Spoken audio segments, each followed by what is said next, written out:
Alright everyone, today we're playing a Medicham X deck. I haven't played cards in a while, honestly, so I'm a bit rusty. As for the deck list, I kinda just threw it together. If you like it, feel free to copy. I've seen some other versions too.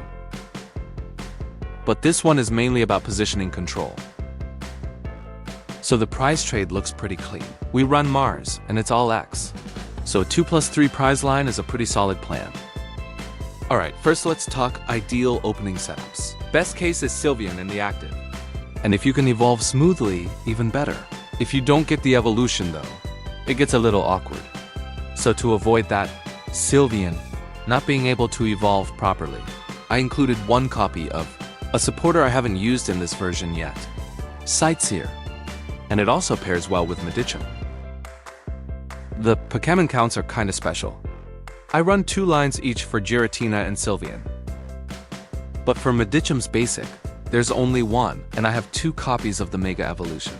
To avoid Medicham's basic taking up space from Eevee and Giratina, I compressed its count, and it's also the most useless card early game.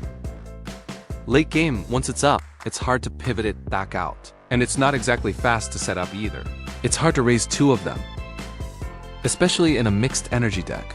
But to make sure the evolution line doesn't brick, having 2 Medicham, 1 extra, also works with Sightseer to thin your deck. So if the basic goes down, then this game, you can't evolve Medicham at all, because there's only one. So you can open Giratina, or you can open Sylveon. But absolutely do not put your one and only Medicham basic in the active. If it gets code unless you're confident Sylveon and Giratina can handle everything, and you can keep tempo, then fine. Otherwise, protect its position. That's important. Spending 1 energy to retreat is totally worth it. Don't think about swinging with unevolved Medicham basic. Yeah, it can use any energy, psychic or fighting. Whatever you draw works, but I don't recommend it. And then, the handsome viewers are gonna go, "Yo streamer, you've been yapping forever. This is an all-X deck. How do you deal with Oricorio?" Alright, let me explain. The biggest highlight of this deck is Medicham X. The biggest difference compared to older event cards is its damage is true damage. 1 fighting energy, plus 2 colorless energy, and you're online.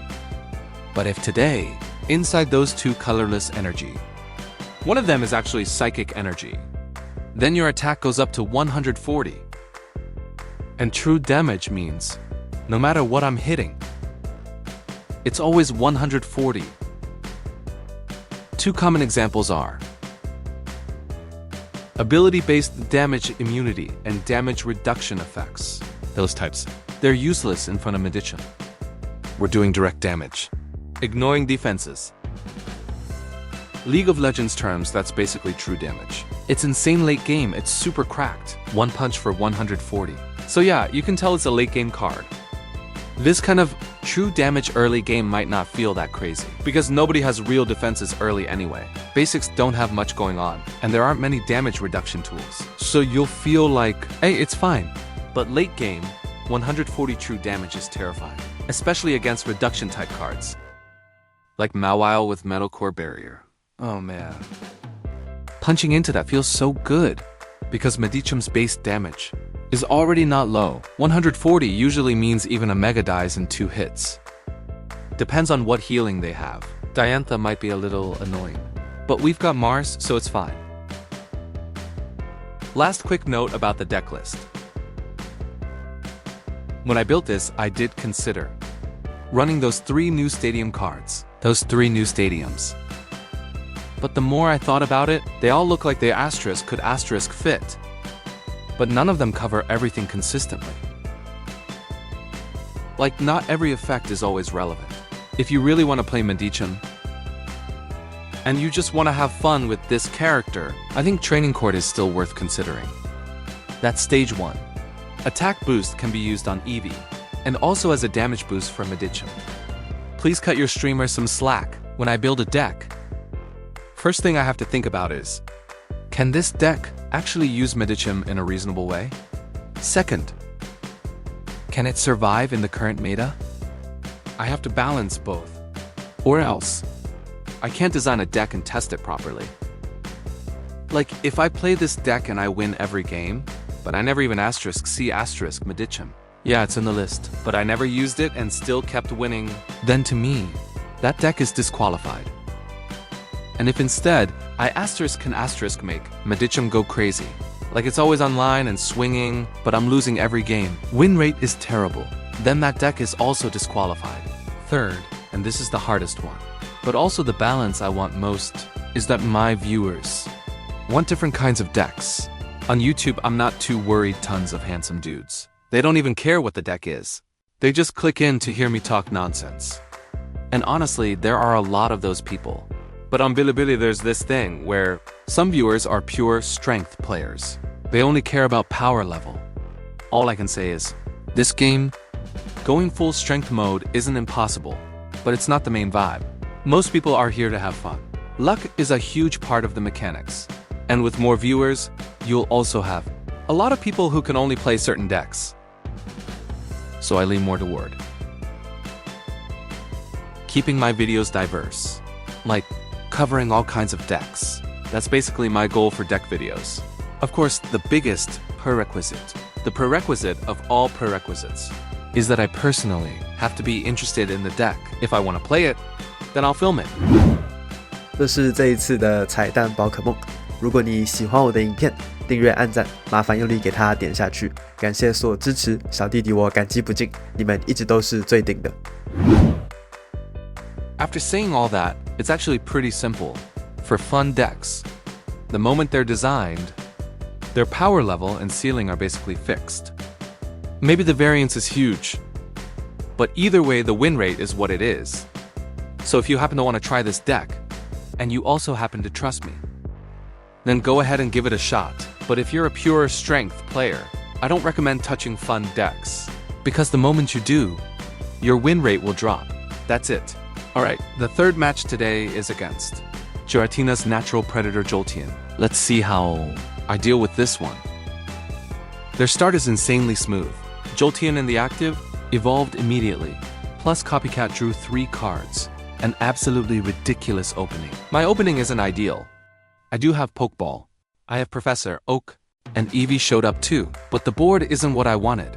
Ideal scenario, of course, is Eevee in the active. If I don't open Eevee, I have to think a bit, because Giratina is here. But charging Giratina costs HP, and I don't really want that. So whether I should charge, and how much HP I can afford to lose, that's the key judgment when playing versus Jolteon. My choice was to attach in the back, and charge once onto the active Giratina.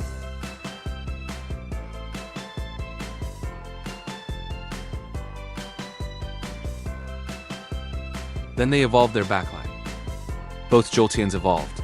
It's kind of insane, kind of unreal. Their Jolteon isn't the 1 energy version, it's the higher burst one. The coin flip, high variance Jolteon. But their energy went to the active, which means they're trying to steal tempo. Makes sense, because they're way ahead. So after thinking, I decided to play Sightseer. What I wanted was Sylveon.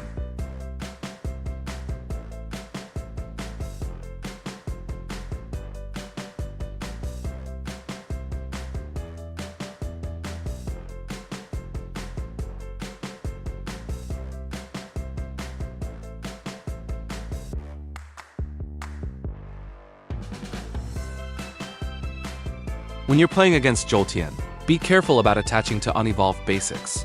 Seriously, if they use Cyrus to pick off a 1 prize target, it hurts a lot.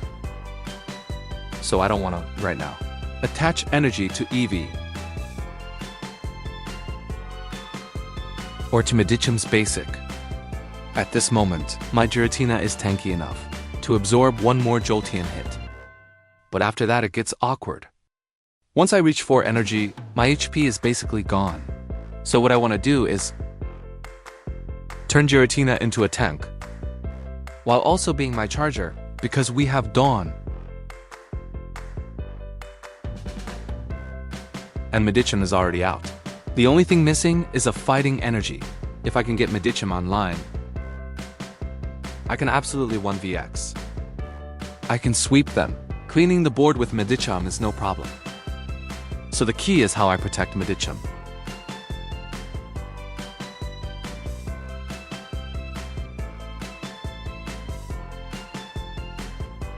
And you can see at this point, I'm still charging. I never stopped charging. I charged until Giratina was down to 10 HP. But Giratina took more than enough damage. It stalled for a ton of turns. And the good news is, they didn't gust my bench. That's huge. They did hit twice. And took out my active Giratina.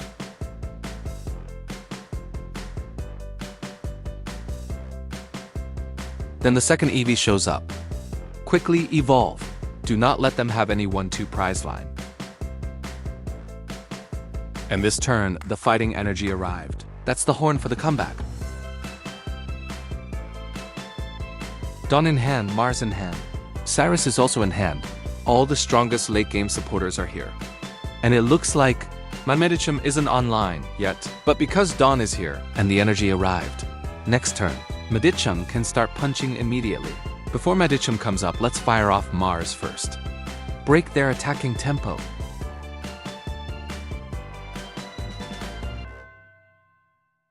And that helmet, I ended up putting it on. The healthy Sylveon.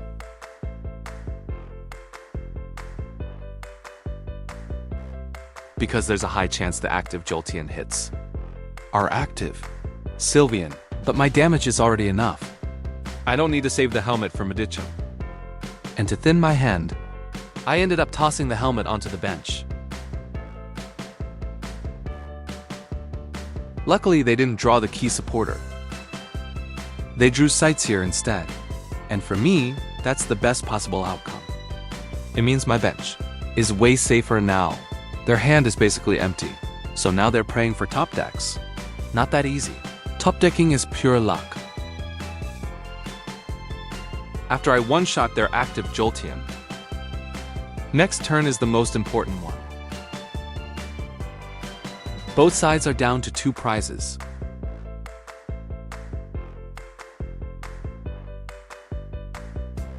Just like I said earlier, their Jolteon is the slower burst version. So it's not as fast to come online, but the ceiling is higher. If they flip all heads, the damage gets disgusting. And they also run a stadium. So it hits even harder, but unfortunately for them, they didn't hit enough heads, and in the end, Medicham's bulk. Plus the high damage. Let me swing it back. Successful comeback.